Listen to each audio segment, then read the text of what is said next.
Bismillahirrahmanirrahim. Assalamualaikum warahmatullahi wabarakatuh.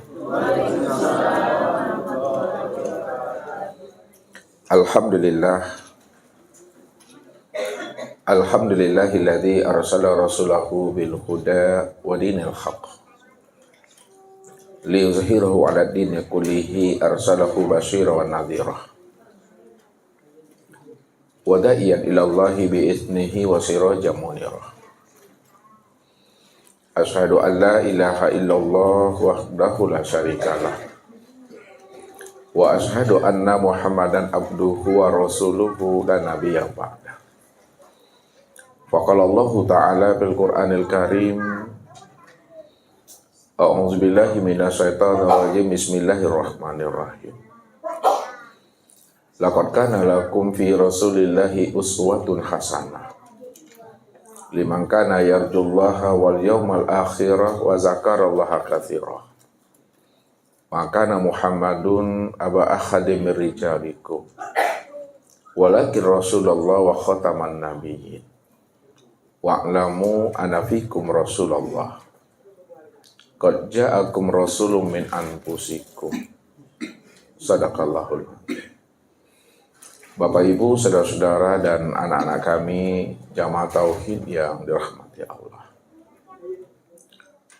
Sebagai seorang mukmin yang telah mengimani Allah sebagai Rabb-Nya, maka hendaklah kita senantiasa mengenal Allah itu dengan pengenalan yang sempurna, zahir dan batin, supaya setiap ibadah dan ketaatan yang kita lakukan itu benar-benar ibadah yang usul, ibadah yang sampai kepada Allah.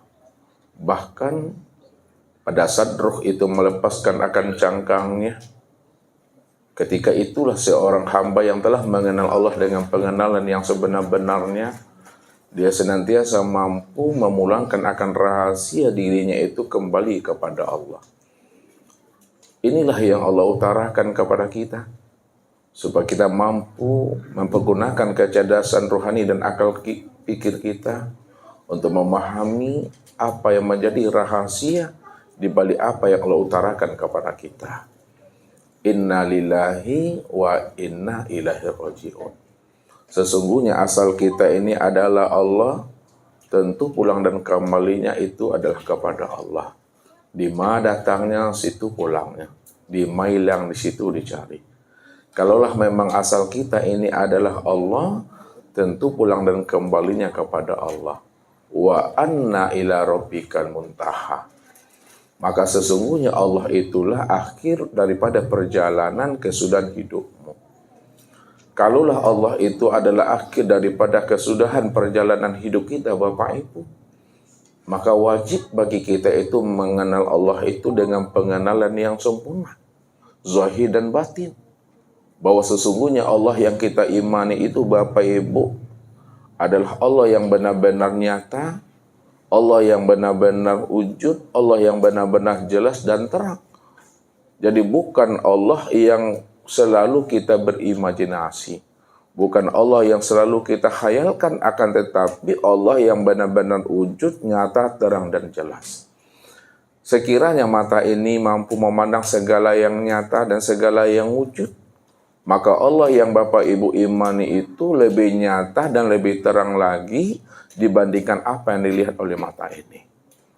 Jikalaulah alam ini nyata pada pandangan kita, dan diri kita ini juga nyata dalam pandangan kolbu kita, maka Allah itu lebih nyata lagi dibandingkan nyatanya alam dan diri kita ini. Jikalau Allah itu lebih nyata daripada alam dan diri kita, Bapak Ibu, maka tidak ada sesuatu yang wujud yang mampu mendinding, menghijab akan kezahiran nyatanya Allah. Bagaimana mungkin ada sesuatu yang wujud yang dapat menghijab dan meninding akan wujud nyatanya Allah? Karena Allah cuma yang wujud semata-mata. Tidak ada wujud yang lain selain daripada dirinya. Kalau tidak ada wujud yang lain selain daripada dirinya, itu artinya tidak ada sesuatu apapun yang mampu menghijab dan mendindingi akan wujud kezahiran nyatanya Tuhan itu. Makanya bagi seorang mukmin yang telah bersinar hatinya dengan cahaya nur ilahi, yang telah tajam pandangan batinnya untuk memandang Allah yang maha nyata itu, disitulah kita mesti mampu mengenali Allah itu dengan pengenalan yang sempurna, zahir dan batin.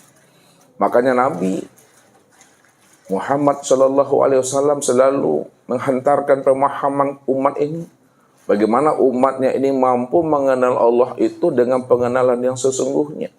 Apa kata beliau? Bisakah kamu itu memandang bulan purnama di malam hari tanpa ditutupi namanya oleh awan? Bisa ya Rasul. Bisakah kamu memandang matahari di siang hari tanpa ditutupi oleh mendung? Bisa ya Rasul. Begitulah Allah yang kamu imani itu, Allah yang benar-benar wujud, nyata, terang, dan jelas. Lalu bagaimana cara kita untuk memandang? Bagaimana cara kita itu melihat, untuk berliqa, bermusahadah dan bermuwajahah dengan Allah yang maha nyata, terang, dan jelas itu? Tentu tidak lain jalannya Bapak Ibu, bagaimana Bapak Ibu itu benar-benar keluar dari diri kita masing-masing. Apa kata baginda Rasul? Innakum lan tara rabbakum hatta tamutu. Kamu tidak akan pernah bisa untuk memandang, melihat akan Rabbmu yang wujud dan yang nyata itu. Walaupun Allah itu maha nyata daripada alam dan Allah itu lebih maha nyata lagi daripada dirimu, kamu tidak akan pernah mampu untuk memandang, melihat akan dirinya, sehingga kamu benar-benar dalam keadaan mati. Jadi untuk bisa kita berliqa, untuk bisanya kita bermusyahadah, untuk bisanya kita bermuwajahah dengan Allah itu Bapak Ibu, lain namua Bapak Ibu berhenti jadi orang. Tusanya itu mah. Kalau lain namua berhenti jadi orang, insya Allah Bapak Ibu bisa mengenal, bisa berliqa, bermusyahadah dan bermuwajahah dengan Allah. Apa maksudnya? Kalaulah kita keluar dari diri kita, tidak ada lagi keakuan diri kita yang merasa diri kita itu yang wujud dan yang bersifat.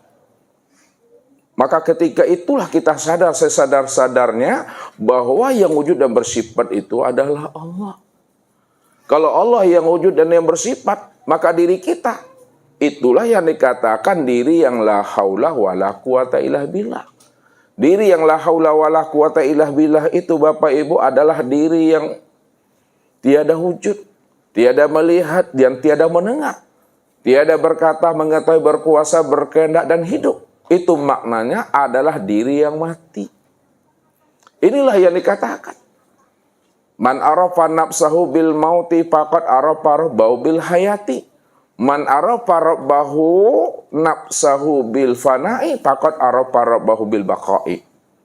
Siapa yang telah kenal akan dirinya bahwa dirinya itu benar-benar mati, tidak ada sejak mula adanya, maka disitulah dia mengenal Allah. Allah itulah yang sebenar-benarnya yang hidup itu. Siapa yang paham dan mengerti bahwa dirinya itu adalah fana, hapus, dan tiada, disitulah dia paham dan sadar sesungguhnya Allah itulah yang bersifat baqa yang sebenar-benarnya. Maka keluarlah kita dari diri kita. Bila engkau adalah engkau, kata Allah, maka engkau takkan pernah mengenal aku.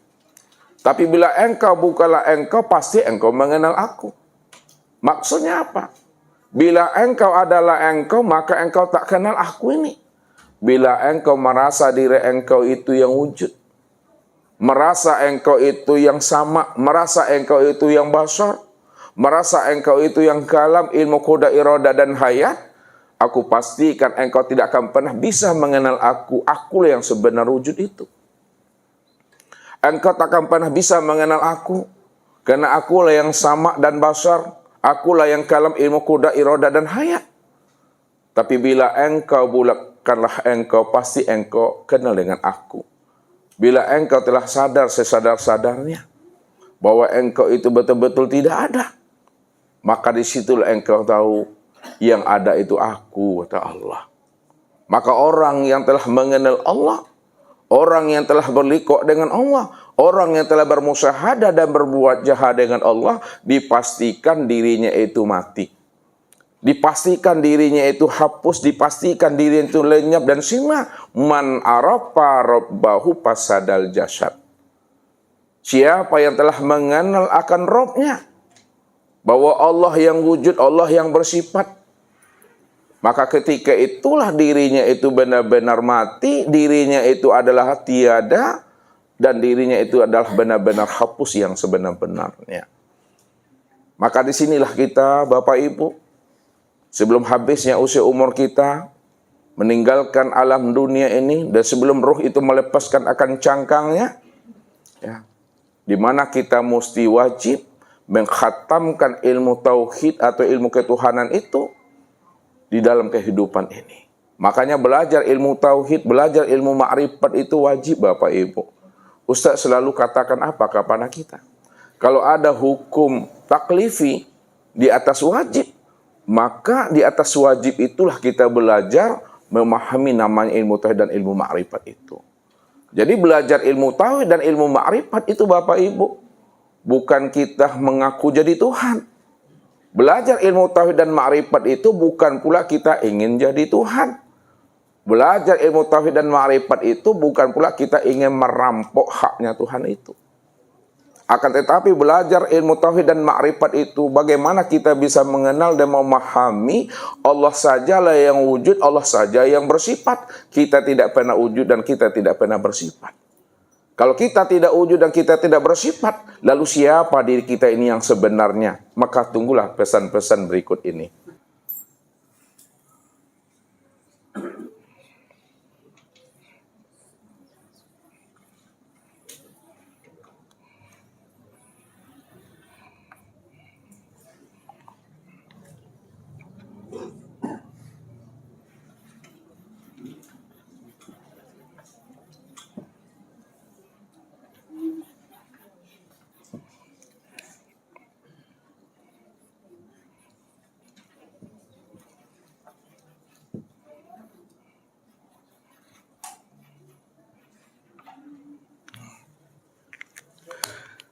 Baik Bapak Ibu, Ustadz mencoba untuk membuatkan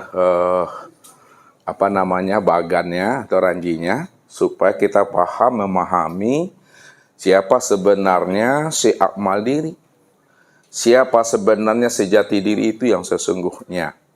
Ya, si akmal diri, sejati diri atau diri sejati itu tiada lain adalah Allah Subhanahu wa Ta'ala. Jadi Allah itulah yang dikatakan namanya diri yang awal sebelum adanya kejadian. Ya, sebelum adanya penciptaan. Maka Allah lah yang dikatakan diri yang awal. Disitulah Allah menjelaskan bahwa dirinya itu adalah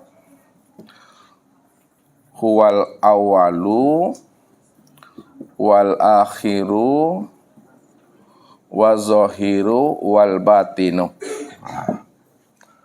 Dialah diri yang awal, dialah diri yang akhir, dialah diri yang zahir, dan dialah diri yang batin.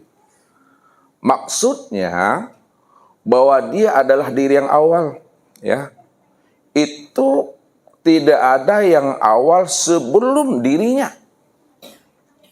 Kalau tidak ada yang awal sebelum dirinya, maka dialah yang sebenarnya yang awal itu, yang tak ada ujung dan permulaannya. Nah, ya. Nah, disitulah duduknya, pemahamannya, qiyamuhu binafsihi itu yang sebenarnya.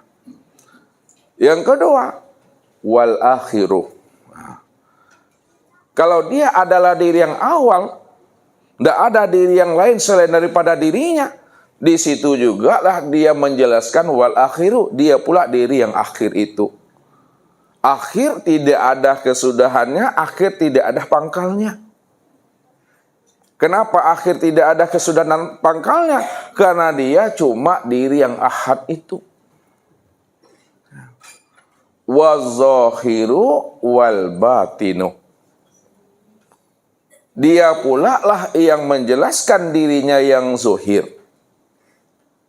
dan yang batin.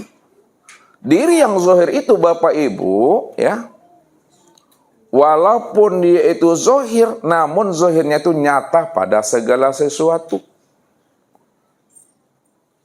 Segala sesuatu dalam bentuk rupa berbeda wujud yang lain, itulah sebenarnya akan wujud kezohiran nyatanya akan dirinya. Kalaupun dikatakan Allah itu laisa kamitslihi syai'un, dia tidak berupa dengan sesuatu. Namun ingat, segala bentuk dan rupa itulah kenyataan dan kezahiran akan dirinya yang sebenarnya. Maka makna laisa itu jangan disandingkan Allah itu dengan sesuatu yang tidak pernah ada. Ya. Jangan diumpamakan, jangan diserupakan Allah itu dengan sesuatu yang tidak pernah ada.